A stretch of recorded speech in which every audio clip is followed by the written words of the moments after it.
kayaknya seru banget ya di dalamnya. Soalnya giginya Pak Niko kayaknya terawat banget nih. Terima kasih, terima kasih. Oke, Pak Niko, Ya. pengen tahu dulu nih, My Dental Clinic ada di mana? Ada di utamanya di Jalan Merdeka, nomor 49. Iya. Patokannya gampangnya seberangnya BIP. Di mana? Seberangnya BIP. Seberangnya BIP. Ya. Oke. Jadi kalau yang angkatan agak lama, mungkin tahu Seruni Foto. Ya. Nah, lantai 2-nya. Di atasnya Seruni Foto ya. Betul. Oke.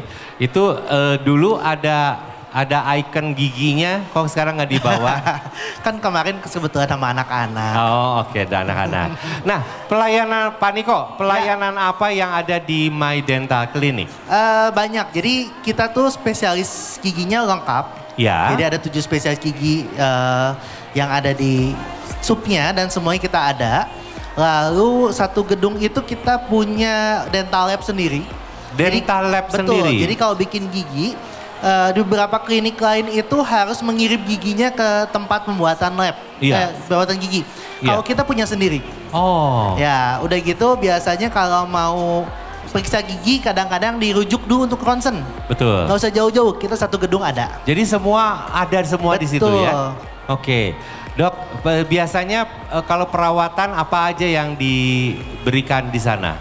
Perawatannya dari yang standar ya, kayak pencabutan, penambalan, sampai ke implan, orto, ada juga untuk spesialis anaknya, ada bedah gigi juga bisa. Iya. Gitu, jadi semuanya lengkap. Oh oke. Betul. Ada bonus nggak dok? Cabut 1 tambah 1 gitu? Cabut 1 tambah, cabut jadi bayar cabut 1, dapetnya 2 dicabut. Ada promosi apa nih di My Dental Clinic Nah, hari kalau ini? booth kita ada di pojok sana, jadi kalau datang ke sana ada pemeriksaan gratis. Jadi periksanya langsung menggunakan pakai alat namanya intraoral. Jadi kita langsung ngeliat gigi kita seperti apa. Iya. Jadi kan biasanya bilang, wah ini bapak giginya bolong kan katanya. Iya. Kalau ini bisa langsung lihat kondisi giginya seperti apa. Oh langsung ya? Langsung kelihatan. Waduh keren, Betul. canggih-canggih. Ya, dan nanti kalau ada dokternya juga bisa konsultasi. Aha. Kita ada foto booth juga. Aha. Nah, kalau ada yang mau foto di tempat kita dan mau instastory dan Ya. di-tag ke kita, siapa tahu dapat free scaling dari kita. Free scaling? Iya. Oh, oke, kalau gitu.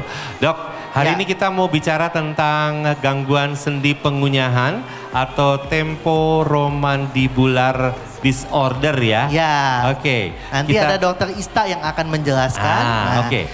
Kalau gitu izin saya undang dokter gigi Ista Meidarlina, spesialis pros, bisa hadir. Pak Niko mau di sini bareng-bareng? Duduk di sini ya? Oke. Oke. Ada dokter gigi Ista. Oke. Yo, oke. Dok, apa kabar dok? Baik Pak. Nah, sambil cek mic sebenarnya ya. Dokter Ista, sudah lama di My Dental Clinic? Sudah beberapa bulan ini. Sudah berapa bulan ya.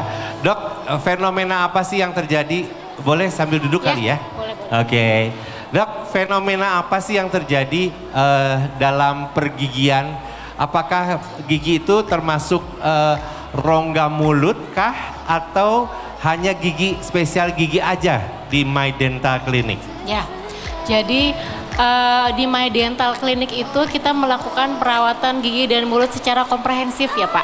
Oh, jadi Iya. perawatan secara komprehensif? Iya. Oke. Jadi bukan hanya fokus pada giginya yang bermasalah, tapi kita lihat secara keseluruhan rongga mulut dan wajahnya dan sendinya juga. Ada pengaruh ya dok? Ada, karena itu Ada. saling berkaitan. Saling berkaitan? Betul. Nah, kadang-kadang kan kalau orang-orang suka makan ceklek-ceklek gitu ya. Ya. Apakah itu juga termasuk yang disebut tadi temporomandibular disorder? Kemungkinan iya, karena Oh, iya. ada gangguan pada disfungsi atau fungsi pergerakannya. Oh, Seperti jadi ada gangguan di fungsi pergerakan. Betul. Oke, dok, yuk kita pengen tahu apa aja sih informasinya gangguan sendi pengunyahan atau yang disebut temporomandibular disorder bersama dengan dokter gigi Ista. Kita beri tepuk tangan dong buat My Dental Clinic. Silakan dok. Waktu dan tempat kami persilahkan.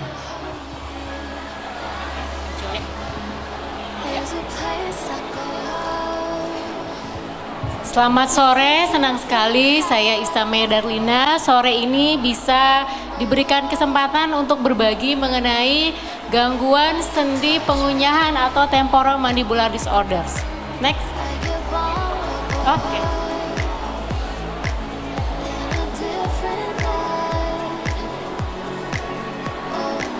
Next slide-nya. Next slide-nya mana? Langsung. Gak mau.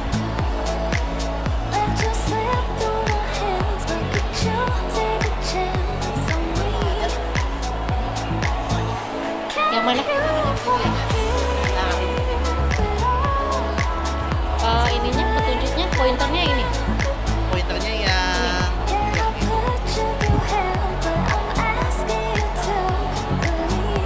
yang mau? Manual. Asnya saya ucapin. Yuk, next. Next. Next. Next. Terus. Ya, kita awali dengan sistem mastikasi atau pengunyahan. Kan Bapak Ibu semua pasti setiap hari kita melakukan aktivitas mengunyah ya.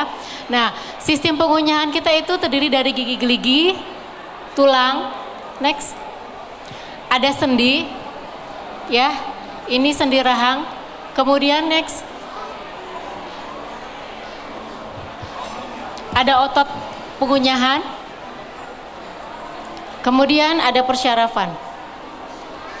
Nah, ya, jadi sistem pengunyahan itu tidak hanya bertanggung jawab dalam proses pengunyahan saja, tapi juga penelanan dan bicara. Nah, untuk proses pengunyahannya pastinya merupakan awal dari sistem pencernaan, diawali oleh aktivitas mekanik dari gigi gerigi. Dan kita tahu ya, gigi manusia itu terdiri dari 20 gigi sulung dan 32 gigi tetap. Dan kemudian gigi-gigi ini tertanam dalam tulang rahang dengan perantaraan ada gusi, sementum, ligamen periodontal dan prosesus alveolaris. Jadi diibaratkan seperti pohon yang tertanam di dalam tanah, dia memiliki akar sehingga tidak mudah goyang. Nah, kemudian masing-masing gigi ini memiliki tugasnya sendiri-sendiri dalam proses pengunyahan. Nah, kegiatan ini dibantu oleh sendi pengunyahan atau sendi temporomandibula, otot-otot, kemudian lidah, bibir, dan langit-langit yang akan menjaga makanan supaya tetap berada di dalam mulut. Dan pastinya adanya enzim yang terdapat pada saliva atau ludah ya, yang dihasilkan oleh kelenjar ludah. Sehingga proses pengunyahan ini akan berlangsung sampai bolus makanannya lumat dan tercampur dengan saliva dan mencapai partikel yang halus untuk kemudian ditelan dan dimulailah proses pencernaan makanan. Ini otot pengunyahannya. Nah, ini yang tadi sendi pengunyahan atau sendi temporomandibula atau kita sebut TMJ. Ini adalah tengkorak wajah kita dari samping kita lihat. Ini ada rahang atas, ada rahang bawah. Ini kalau diperbesar yang di depan telinga ini adalah sendi pengunyahan kita yang lokasinya di depan telinga, bisa diraba seperti ada penonjolan. Nah, ini kalau diperbesar seperti ini yang paling atas ya, ini terdiri dari kondil dan fossa. Dia bergerak terus. Ketika kita mengunyah dia bergerak terus. Ketika kita bicara dia pun bergerak. Buka tutup mulut, melakukan pergerakan rahang, dia pun melakukan pergerakan. Nah, ini merupakan sendi ini merupakan bagian dari sistem pengunyahan kita atau sistem mastikasi. Dia memiliki pergerakannya rotasi seperti engsel pintu. Pada saat pembukaan mulut itu sampai 25 mm dia bergerak seperti engsel. Ini yang paling atas ya.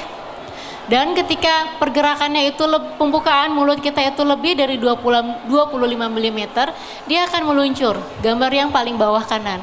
Dia akan meluncur ke bawah melewati eminentia articularis sehingga kita bisa membuka mulut.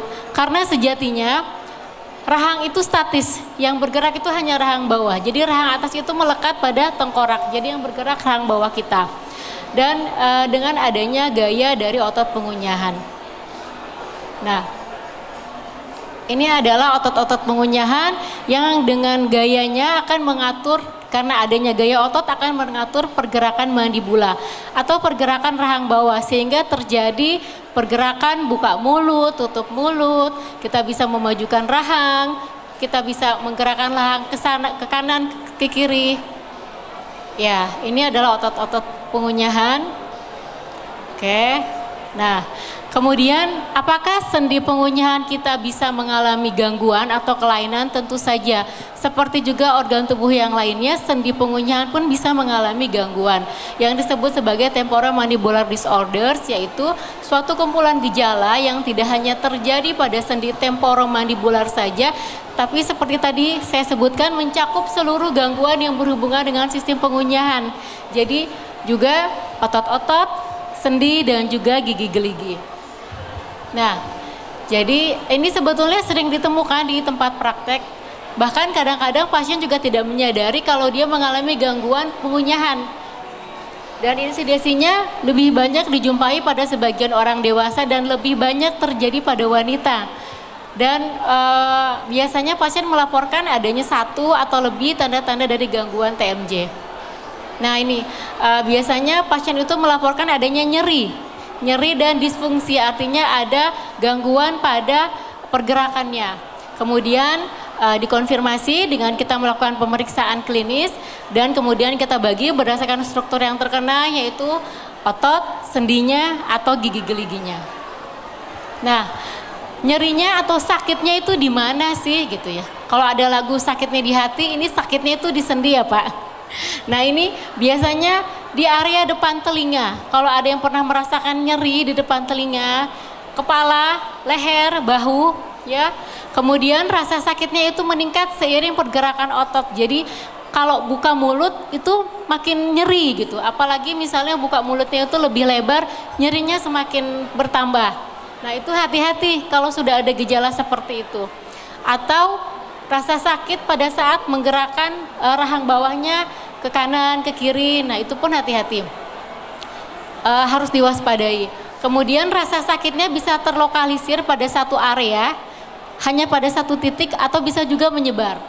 Kemudian sering diiringi dengan adanya pusing atau sakit kepala dan derajat nyerinya itu bervariasi tiap individu, jadi tidak sama. Nah, ini nyeri orofasial, yaitu nyeri yang berasal dari wajah dan mulut. Nah ini ya, bisa terlokalisir pada satu area, bisa juga menyebar rasa sakit di yang dikasih tanda merah. Nah, yang disebut sebagai disfungsi berarti kan ada gangguan pada fungsinya. Dalam hal ini fungsi pergerakannya. Biasanya terdapat keterbatasan slide sebelumnya. Nah, keterbatasan pada pembukaan mulut. Normalnya manusia itu pembukaan mulutnya lebih dari 35 mm atau 3 jari bisa masuk ke dalam mulut. Nah, tapi pada kasus adanya gangguan sendi pengunyahan, pembukaan mulutnya kurang dari 35. Nah, ini harus diwaspadai. Kemudian juga ada riwayat locking atau mulutnya terkunci. Jadi buka mulut misalnya menguap terlalu lebar, terus susah balik lagi, susah nutup lagi. Atau mulutnya itu terkunci nggak bisa buka mulut. Nah, atau pola pembukaan mulutnya tidak simetris. Tidak simetris, jadi harusnya itu berada pada satu garis, dia ada penyimpangan. Nah, ini jadi harusnya pembukaan mulutnya itu pada satu garis, ini menyimpang. Menyimpang ke kanan bisa atau menyimpang ke kiri. Jadi nanti boleh di rumah, boleh dilihat di kaca buka mulutnya bagaimana, apakah pada satu garis atau ada penyimpangan. Nah, seperti yang tadi saya jelaskan, ada yang namanya riwayat open lock. Jadi ketika membuka mulut, dia terlalu lebar sehingga si sendinya ini susah untuk balik lagi. Nah, selain itu juga ada beberapa keluhan lainnya seperti ada ketegangan di area otot wajah dan leher. Kemudian juga ada bunyi sendi, bunyinya itu ada yang bunyinya seperti klik, klik, klik atau bunyinya kresek-kresek seperti kertas digesek-gesek, itu krepitasi. Kemudian boleh dilihat nanti apakah di area giginya ini terdapat keausan. Jadi rata, harusnya giginya ini kan, gigi kita itu kan ada tonjolan ya, ada lekukan. Nah ini ketika giginya itu ada permukaan atasnya itu rata, berarti kan terjadi pemendekan dalam arah vertikal, ini harus diwaspadai. Kemudian juga ada gambaran seperti lekukan V di daerah leher gigi. Ini biasanya terjadi akibat kegiatan parafungsi yang kita kenal sebagai bruxism. Jadi ada gesekan gigi atas dan gigi bawah, biasanya terjadi pada saat tidur tanpa disadari. Atau ada juga yang mengeluhkan telinga berdenging seperti suara nging atau suara kereta api lewat. Nah, atau psikososial, jadi ada keluhan dari teman tidurnya.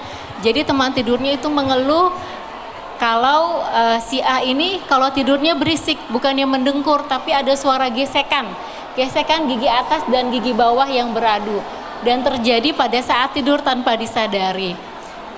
Kenapa? Itu karena berefek, kegiatan parafungsi tersebut berefek pada adanya penekanan sendi pengunyahan. Nah, ini bunyi sendi ini terjadi ketika pergerakannya itu tidak harmonis ya. Si sendinya yang harusnya berjalan bersama-sama dengan bantalan diskus artikularis, tapi mereka nggak berjalan bersama-sama. Jadi si sendi ini mengejar diskus yang jalannya lebih dulu, sehingga terjadilah bunyi klik. Nah, ini nggak bisa diklik ya. Nah, ini ketika terjadi gangguan yang namanya clicking.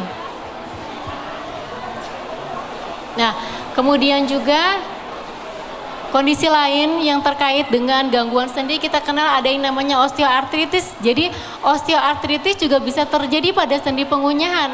Itu biasanya seiring dengan bertambahnya umur ya, karena disebut juga sebagai degeneratif sendi. Biasanya mengalami pengeroposan, kemudian juga bentuk dari kondilusnya itu juga sudah mengalami perubahan bentuk irregular, dan biasanya terjadi bunyi krepitasi. Nah, kemudian ada lagi gangguan sendi lainnya yang disebut dengan ankilosis atau penulangan. Jadi sendi itu menempel tulangnya sehingga menyulitkan pada saat pembukaan mulut maksimal.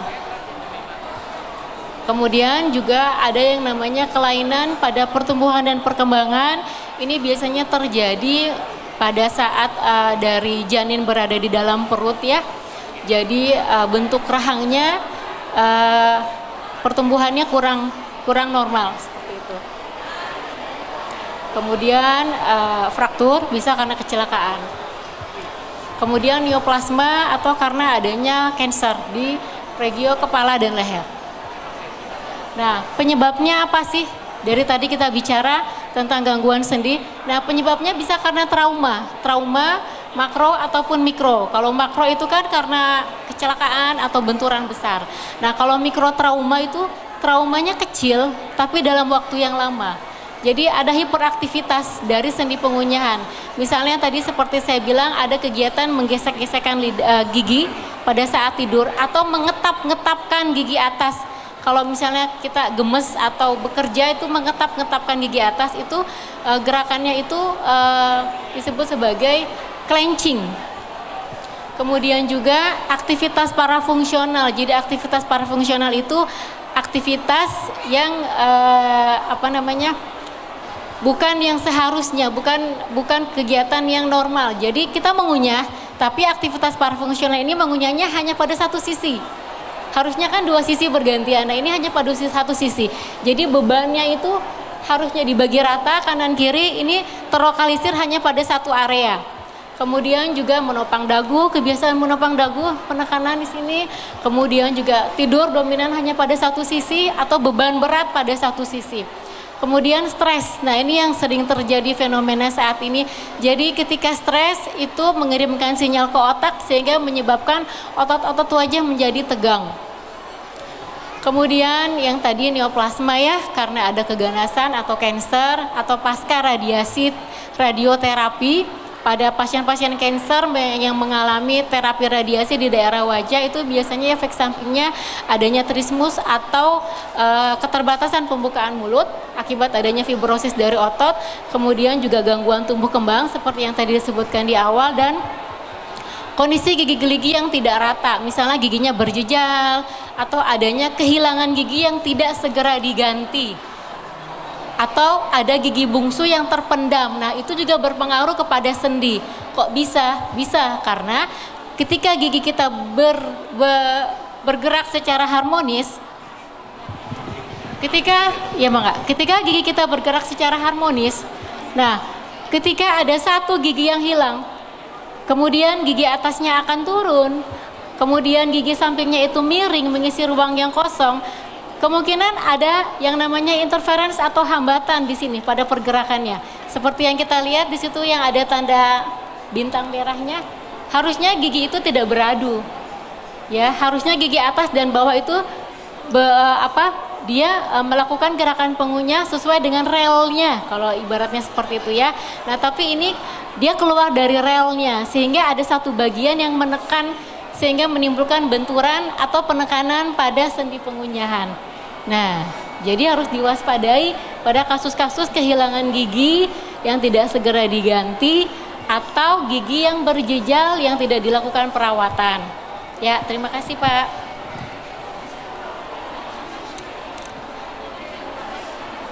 Nah, ini yang tadi ya, aktivitas sehari-hari yang berhubungan dengan sistem pengunyahan kita.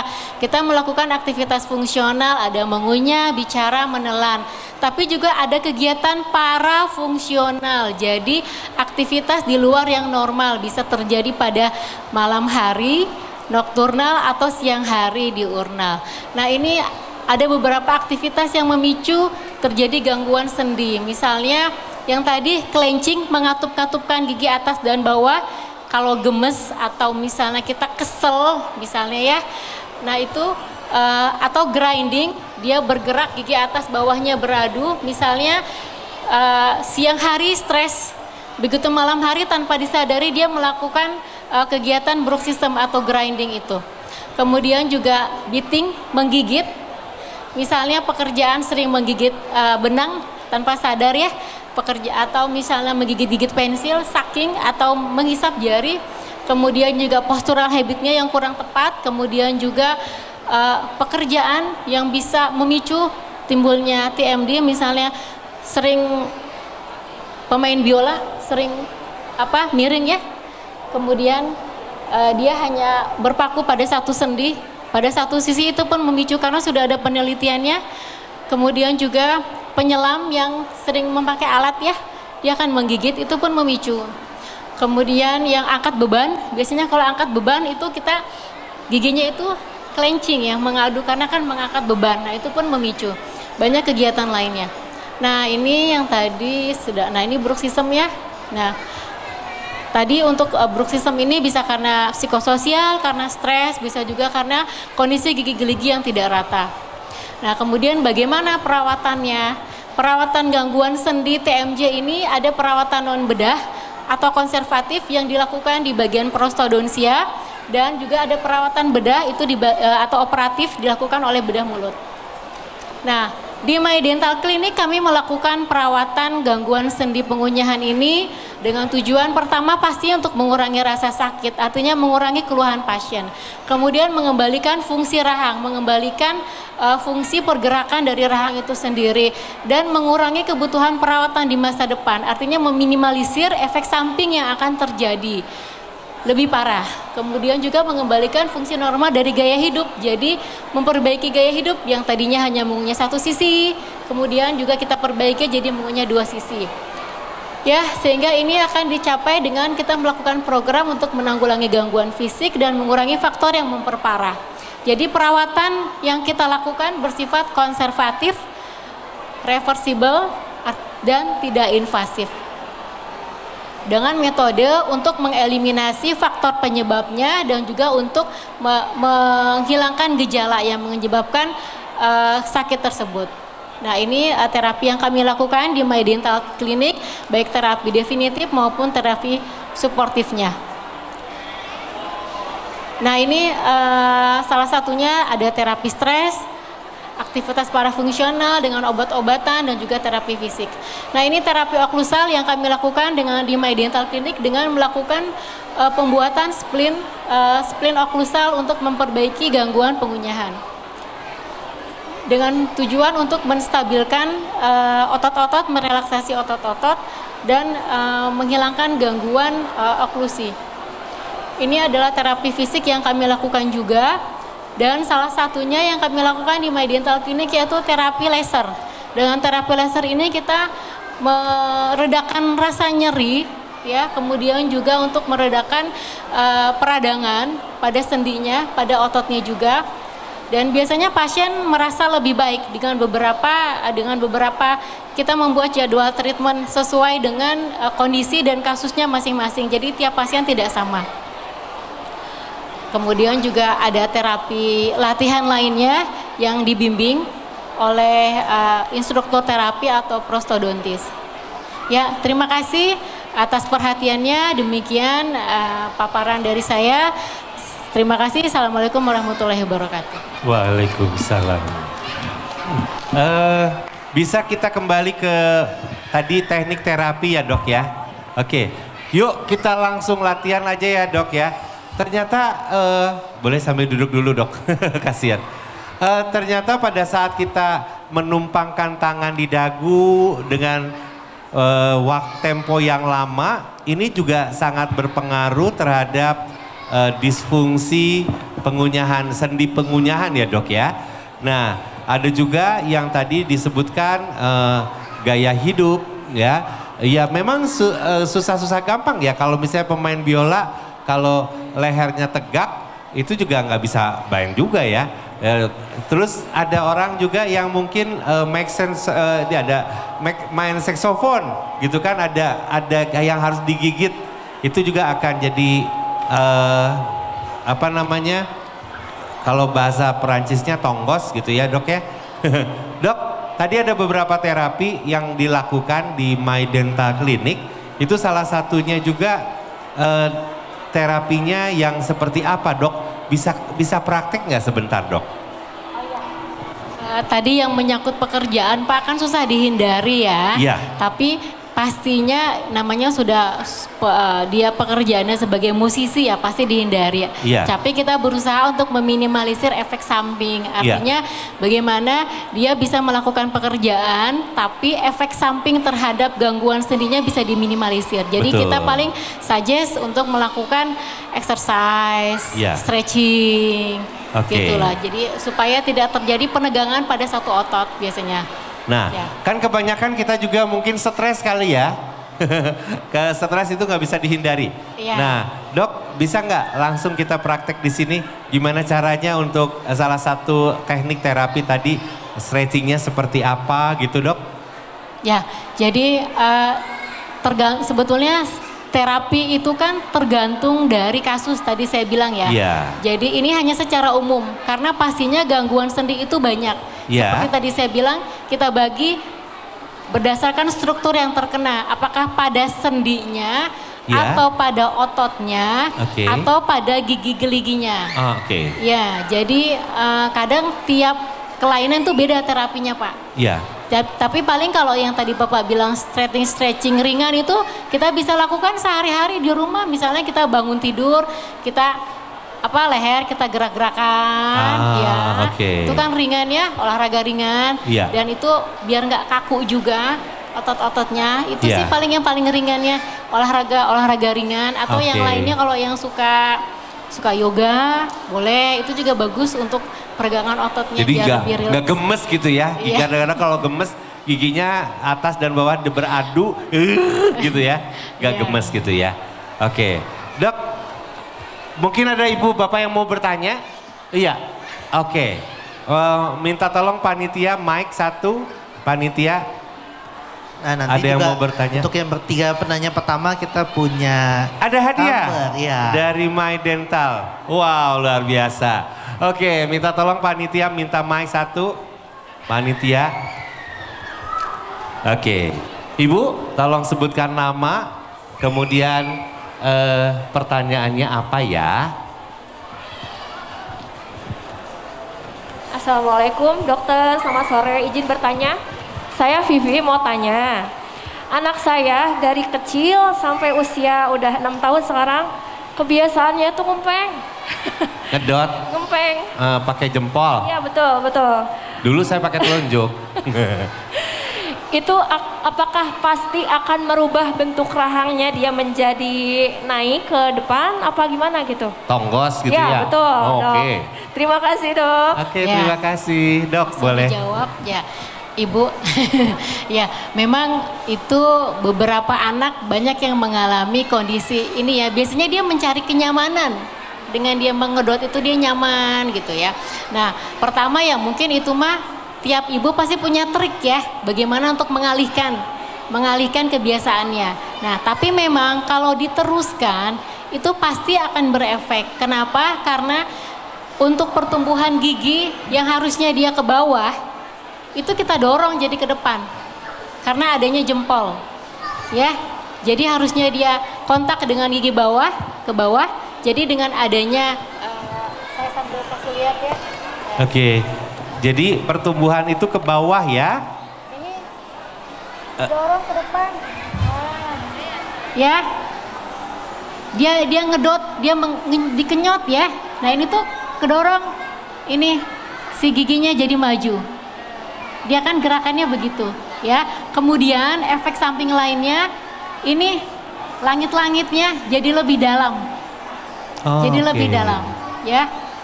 Oke, itu yang kemudian pastinya karena ada penekanan di satu sisi, kemudian juga pertumbuhannya kemungkinan ini jangka panjangnya sih kurang maksimal pertumbuhan rahangnya. Jadi kemungkinan nanti ada gigi yang berjejal atau ada gigi yang antara gigi lainnya itu tidak ada kontak gitu. Kurang lebih seperti itu ya. Dok, sebaiknya dihentikan sampai usia berapa, Dok? Kan kalau nggak mungkin ya tiba-tiba langsung. Kalau dulu orang tua saya dikasih cabe apa yang pahit-pahit gitu ya.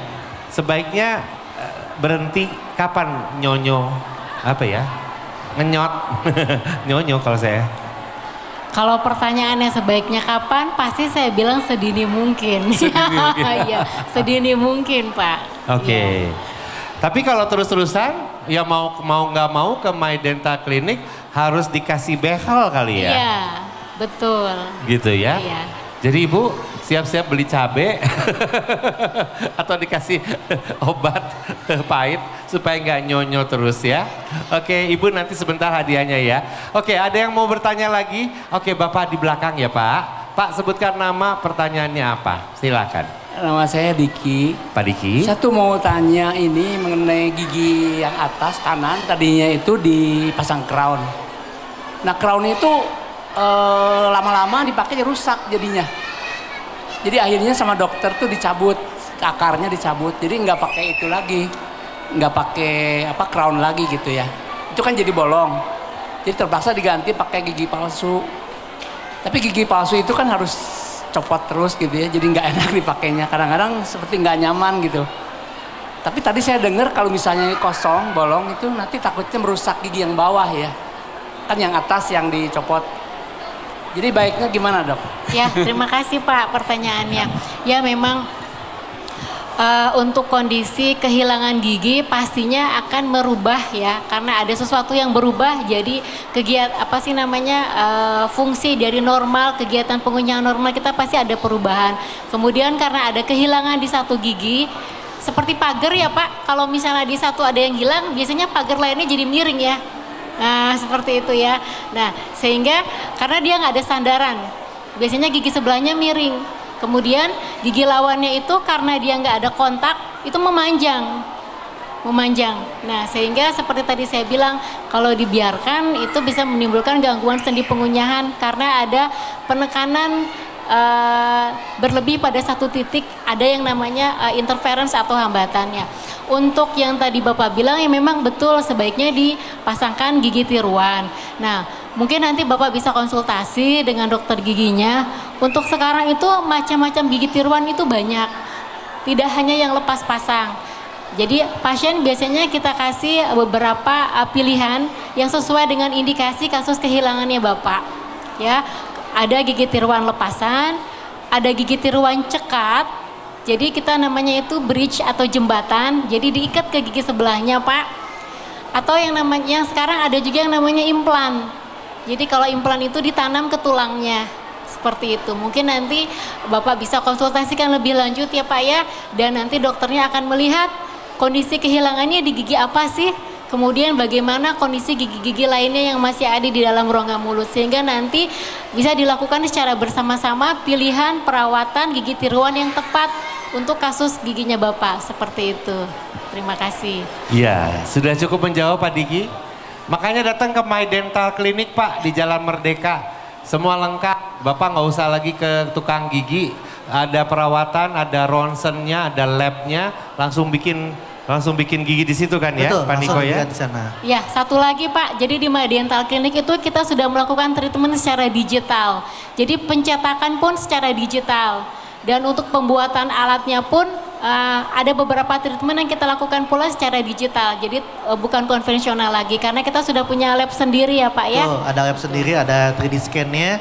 Jadi mungkin bayangannya kalau di beberapa tempat cetak gigi itu masih menggigit sesuatu tuh Pak, mencetak. Kalau di kita sudah di-scan. Di-scan langsung masuk ke lab, nanti ada prototype-nya, ada gambaran 3D-nya, kurang lebih giginya seperti apa. Yang pasti jauh lebih nyaman dan akan lebih precise gitu, lebih tepat pembuatannya. Pencetakannya langsung terhubung dengan komputer gitu. Jadi sudah ada filenya di situ. Keren ya. Iya. Kalau dulu zaman saya itu tukang gigi ya, begitu datang ya langsung gitu ya. Yang saya bingung kenapa dia nggak cuci tangan dulu ya. Pak hadiahnya ada berapa Pak? Ada 3. Oh ada 3. Satu lagi ada yang mau bertanya. Oke, silahkan di sebelah sana.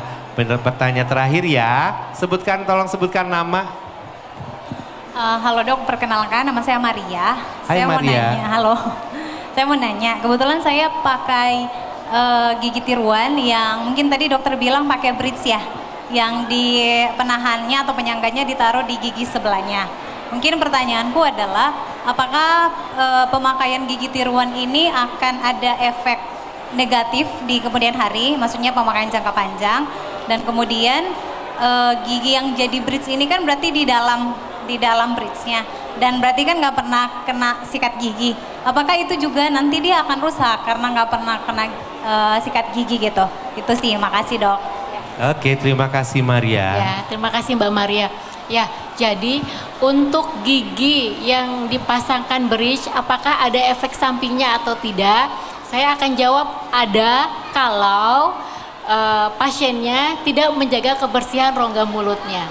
Ya, tapi selama pasien yang menjaga kebersihan rongga mulut, itu insya Allah tidak akan ada efek samping. Kenapa saya bilang tidak menjaga kesehatan rongga mulut bisa menimbulkan efek samping?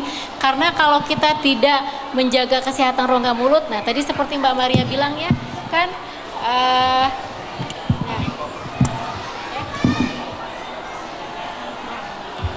kalau misalnya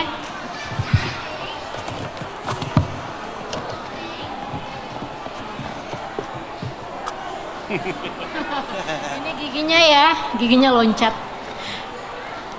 Ini giginya hilang, ya. Ceritanya giginya hilang.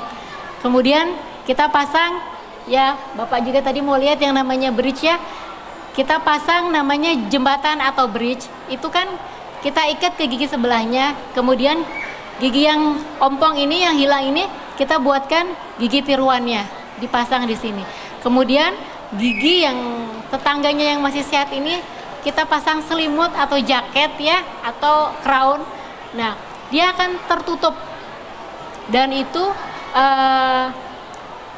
untuk menutupnya itu pasti dokter gigi sudah punya perkiraan di tepi yang mana dia harus menutupnya. Dan kemudian kalau pasiennya itu kurang menjaga kebersihan rongga mulut, otomatis di daerah antara pertemuan dari akhiran dari jembatannya itu dengan gusi, itu kemungkinan akan ada timbunan makanan atau plak ya. Nah, kalau timbunan makanannya itu tidak dibersihkan, lama-lama akan menimbulkan yang namanya karies atau lubang. Kecil sih, mikro, tapi lama-lama dia akan menimbulkan lubang sehingga akan ada kebocoran semen dari jembatan yang sudah dibuat. Nah, akibatnya nanti makanan invasif akan masuk atau si kuman itu akan masuk ke antara sela-sela gigi dan crown-nya itu.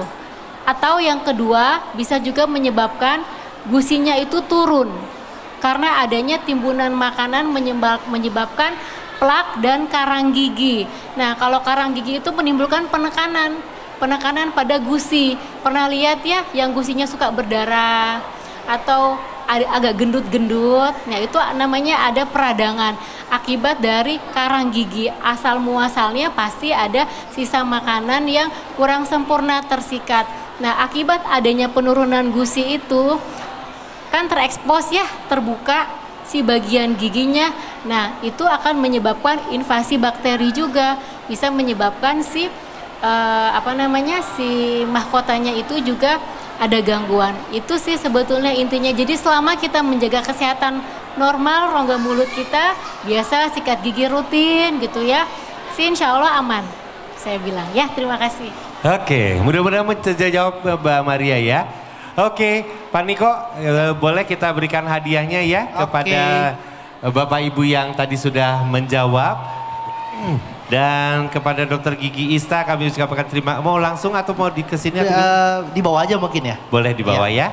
Oke, dan atas nama panitia kami persilakan panitia untuk memberikan tanda terima kasih kepada Dokter Gigi Ista dan juga terutama kepada My Dental Clinic yang sudah berkontribusi memberikan informasi yang sangat berharga untuk kita semua. Baik, Bapak Ibu boleh bantu kita dengan tepuk tangan Anda. Ya, terima kasih. Jangan lupa setelah ini kami undang, ini adalah talk show bersama dengan Suci, Yayasan Buddha Suci. Ya, Ibu Dokter terima kasih, sukses selalu untuk Anda. Pak Niko jangan lupa hadiahnya untuk Ibu dan Bapak yang di depan dan juga Mbak Maria. Terima kasih Dok, selamat sore.